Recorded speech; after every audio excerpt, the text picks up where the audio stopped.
Check this out. I know you have always dreamed of performing in Carnegie Hall, so I think this 2023 to 2024 season at Sound Espressivo will be perfect for you. As a platform, we host live online auditions so you can share your music with the entire world.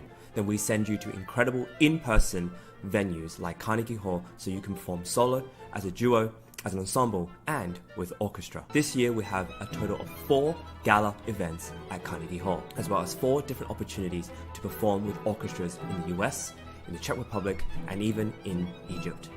We want to help you fulfill your musical dreams. Go to soundespressivocompetition.com to check out our season and to apply.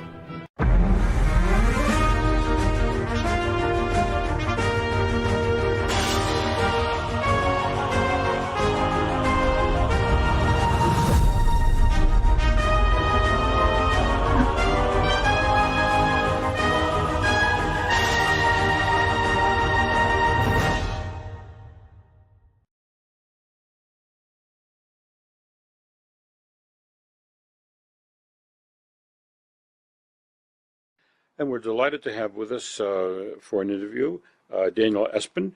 And Daniel, you had a piece, you gave the North American premiere last night at Carnegie of one of your own pieces. Yes. Tell us a little bit about that piece and the name of it. Oh, the name is Arabesco for piano, Arabesque for piano, and is inspired by a poem by one Chinese writer, Damu.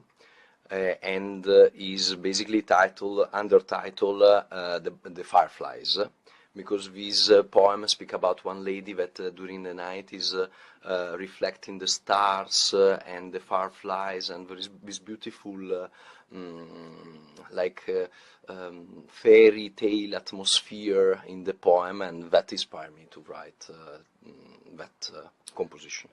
Well, the way you've just described it, it really comes across in the music, because I heard that in the music. It's a very florid, lots of runs up and down that keyboard. Yes. A very beautiful piece. Oh, thank you. Enjoyed it very much. And you're joined by Vicky Soon. I should say you did grow up in Italy, and you studied in Italy, right? But yes. Now, as we have discussed yesterday, you find yourself teaching and working in Shanghai. Yes. Yes. He's Chinese. Now, Vicky, you manage Daniel's career. Yes. Also because he has quite some talent, let's say. So his time of the day usually has been divided by composition in the morning, and then a few hours of piano practice, and then painting.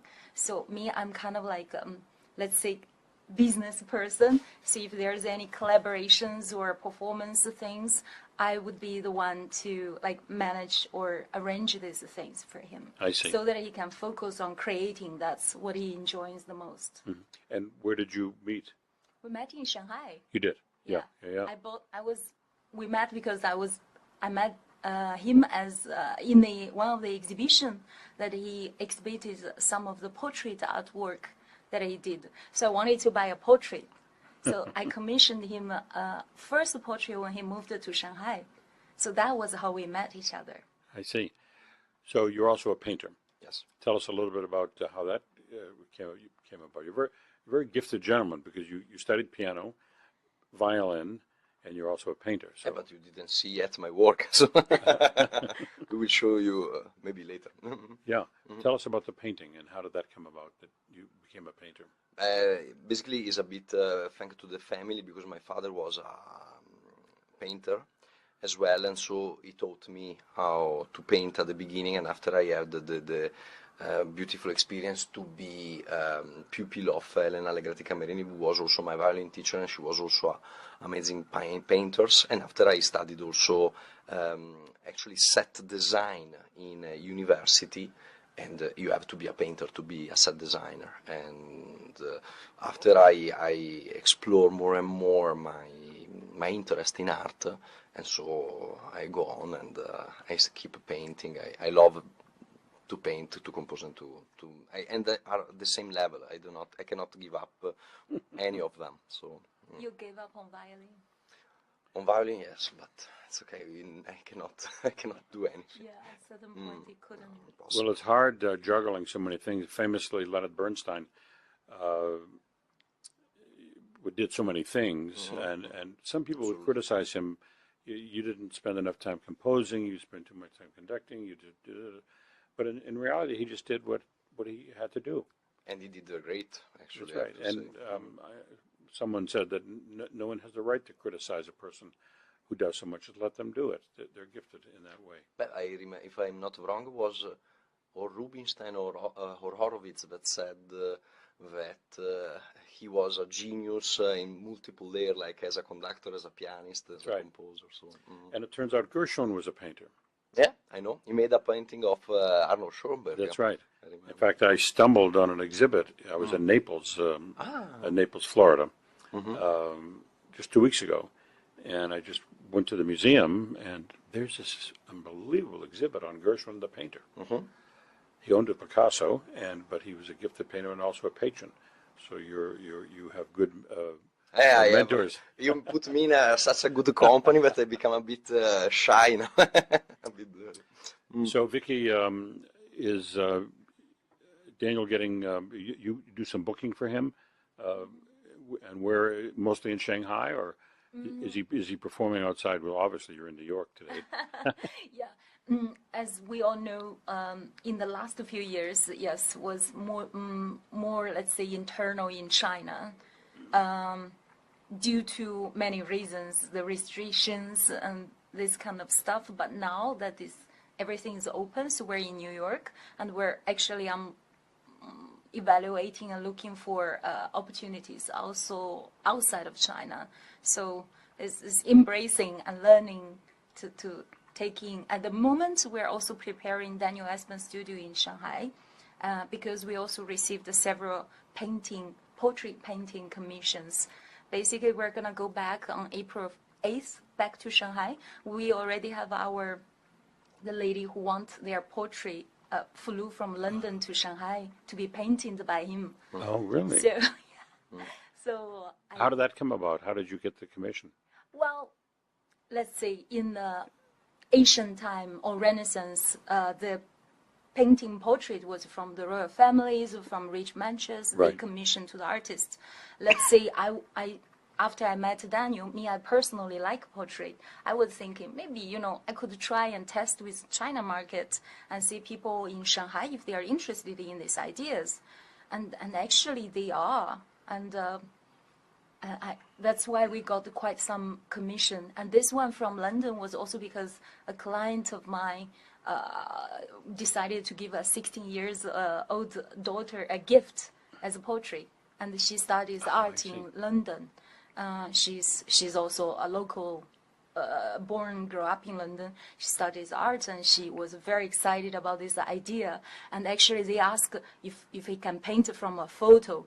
Basically, as an artist, he refused. He said, sorry, I don't want to paint a photo, It's different, and I don't want to be the copy, to make the copy of the photo. You can print. You just put some stencil paper over it. So at that time, it's my job as a manager to communicate with the person who commissioned the artwork, to explain what makes more sense. Right. So my client decided to flew the daughter to Shanghai for 2 weeks. So before you met Daniel, you were in the business anyway. You had clients, and were you in the art business? Thank you. Actually, I was in New York in 2016. I was working for a Danish design textile company. Work with all different world top architects and designers. So basically, in Shanghai, I'm running a Italian interior design architecture company. I'm one of the partners. I signed the contract. I'm not an architect. Area 17. Yeah, I'm not an artist. I'm not an architect, but I do business. I sign contract. Right, basically, I sign enough contract that my team are busy, and I have time to manage this business. But to answer your question directly, was I in this business? Kind of, because in China, the concept of art consultancy and interior design consultancy are still quite blurry, let's say. So as I was running an Italian firm, a lot of my clients would say, you're an Italian firm, you know art as well, so you also find art for us. So that was when I started to deal with galleries. So I met a lot of people in the art industry, and find art for them. And then I found also Daniel. So he was asking me, why don't you be my agent? Because I was just thinking, okay, you know what? So once you did my portrait, a lot of my friends is gonna buy more portraits. So it was like, as I'm not interested in business, why don't you become my manager? And that was how we started.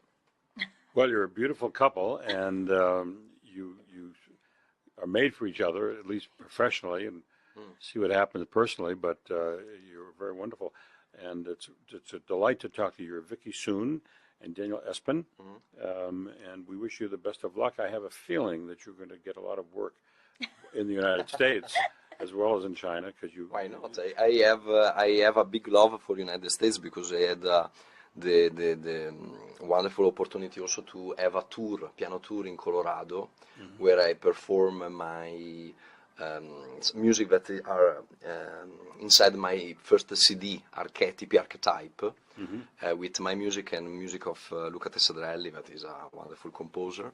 And I had a lot of wonderful experience there, and Americans were always so sweet with me, and I feel at home, actually. He has American parents. They were here sitting yesterday behind us. Oh, I see. They flew in from Colorado. Those are his American family. Lovely, that he loves lovely so much. people, lovely people. Yeah. Well, good luck to both of you, and thanks for coming by. Thank you very to much you, for taking time.